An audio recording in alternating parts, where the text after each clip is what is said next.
అసలు ఎస్ఐబి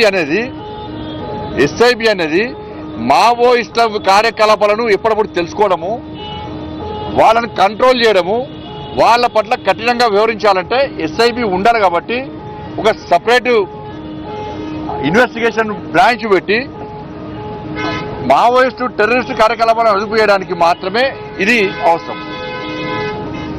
దాన్ని పెట్టుకొని వీళ్ళు ఏది పడుతుంది ఫోన్ ట్యాప్ చేయడమే. వేలాది ఫోన్లు, ఆ లిస్ట్ చూస్తే నేను ఆశ్చర్యపోయినా. వేలాది ఫోన్లు, ఢిల్లీ నుంచి నాకు వచ్చిన ఫోన్లు, మా పిఎల్కి వచ్చిన ఫోన్లు, మా డ్రైవర్కి వచ్చిన ఫోన్లు, మా సిబ్బందికి వచ్చిన ఫోన్లు అన్నీ కూడా లిస్టు మొత్తం ఉంది. ఆడ మొత్తం లిస్ట్ ఉన్నది. మావోయిస్టుల కోసం ఏర్పాటు చేసినటువంటి ఎస్ఐబిని ఈ కేసీఆర్ అనే మూర్ఖుడు, కేసీఆర్ కొడుకు ట్విట్టర్ టిల్లు ఏ విధంగా వాడుకున్నారంటే, దాన్ని పక్కబెట్టి మావోయిస్టుల లిస్టు పక్కబెట్టి రాజకీయ నాయకుల ఫోన్లను ట్యాప్ చేయడము. వాళ్ళ సొంత, నేను అందుకే సిట్టాకాలు చెప్పిన, మీరు మమ్మల్నే కాదు బీఆర్ఎస్ పార్టీకి సంబంధించి మంత్రుల ఫోన్ కూడా ట్యాప్ చేసే లిస్ట్ ఉన్నది. బీఆర్ఎస్ సంబంధించి ఎమ్మెల్యేల ఫోన్ కూడా ట్యాప్ చేసిర్రు. కేసీఆర్ బిడ్డది కేసీఆర్ అది కూడా ట్యాప్ చేసిర్రు. వాళ్ళని కూడా విచారణ పిలవాలని చెప్పిన, వాళ్ళని కూడా విచారణ పిలవాలి.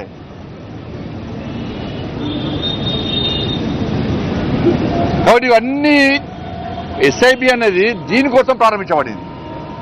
వాళ్ళ ఆ ఎస్ఐబిని ఈ కేసీఆర్ అనే మూర్ఖుడు, కేసీఆర్ కొడుకు వాళ్ళ సొంత లావాదేవీల కోసము, సొంత అవసరాల కోసము దాన్ని ఒక అడ్డగా మార్చింది.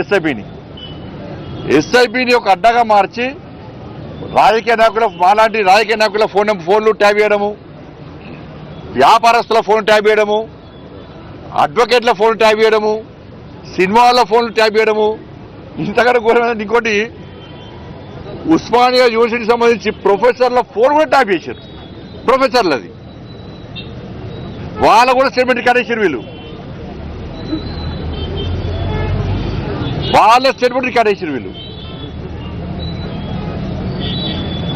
నేను గ్రూప్ 1 ఎగ్జామ్ సంబంధించి పేపర్ లీకేజ్ సంబంధించి ఫైట్ చేస్తుంటే ఆ రోజు అరెస్ట్ చేశాను. నేను ముందుగానే పోలీసు వాళ్ళు మా ఇంటికి వచ్చి నువ్వు పోతున్నావు అని చెప్పని. నీకెట్లా చేస్తుంటే సమాధానం లేదు. ఇక ఇంతకంటే ఘోరం ఇంకో అసలు విషయం ఏంటంటే, ఇంకా ఆశ్చర్యకరమైన విషయం ఏంటంటే, టీఎస్పీఎస్సీ పేపర్ లీకేజ్ కేసును విచారిస్తున్న జడ్జి ఫోన్ కూడా ట్యాప్ చేశారు. హైకోర్టు జడ్జి ఫోన్ కూడా ట్యాప్ చేశారు.